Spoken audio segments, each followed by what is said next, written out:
If you're building in Web3, your roadmap is your reputation. Explain to us, why is it so important to have a public roadmap? So if you're in Web3, I'm going to assume you've got a token, because we do work with projects that support blockchain services. If you're asking me about a public roadmap, though, I assume you have a token and you have a community you need to manage. Now, having a community that you need to manage, you need to keep them updated on what's going on. This keeps them interested in the process.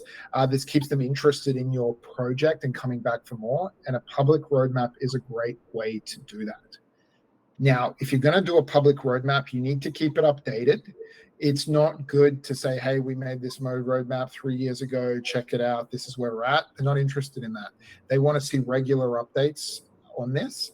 And if you maintain this and you run it, it's going to be a really good asset for your business as well, too, because you're naturally going to come up with marketing ideas. You're naturally going to come up with things to talk about communication-wise on a week-to-week basis.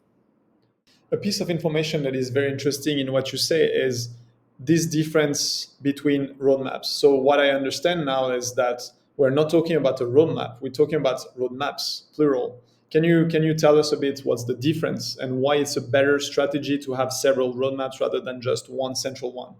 Well, in Web3, the word roadmap is not exactly what it traditionally would have been in a software development company. It's a roadmap in that it's a piece of communication with your community, right? That's what it is. And so with this one here, I'm advising to update it regularly and update it with things you know you're definitely going to deliver. And I'll explain regularly. I think best practices are you would do it weekly, maybe fortnightly. You'd keep this thing up to date very, very fast. And maybe you have periods where you have major changes that's quarterly, yearly, or something along those lines.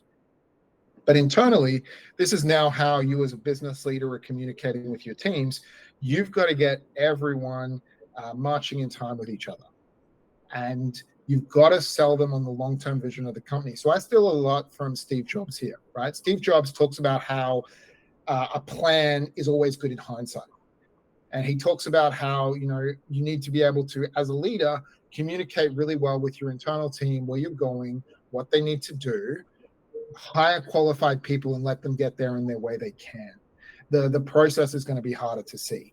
So that kind of internal direction, thought leadership, new age kind of thinking, that would be a completely different document, and that would be communicated internally inside your company. And you probably don't want the community to see this one, as there's going to be many things on it that you will fail to deliver because they're not feasible, they're not commercial anymore, great opportunities taking your business in a different direction, any number of things that can happen there. So that's a living document. So yeah, both of them are living documents, but one's targeted for your community and one's targeted for the employees or the stakeholders of your company.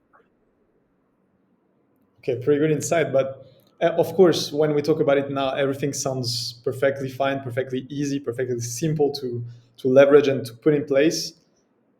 Obviously, it's not that easy. What are the biggest mistakes that people need to avoid? Like, how do you make sure that you don't do these mistakes?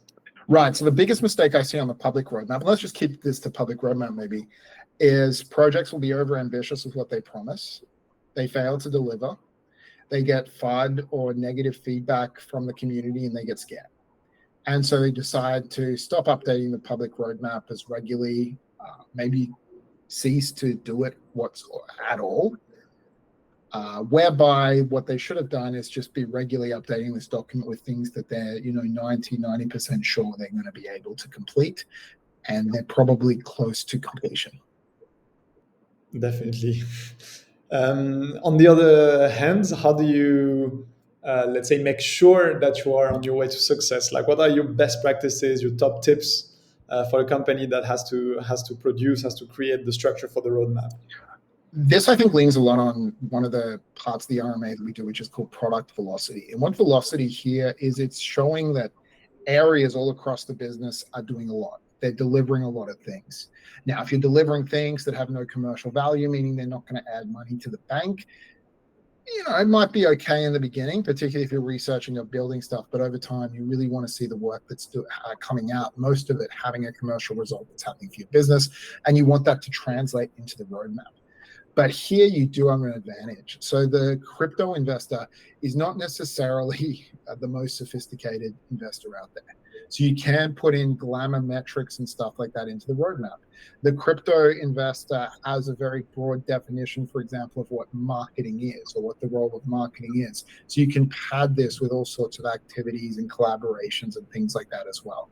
They want to see activity though, right? They want to see that this company is doing things and it's moving in the right direction. So what I'm trying to say there is you can be far less commercially minded when you're doing the public roadmap than perhaps you would be internally.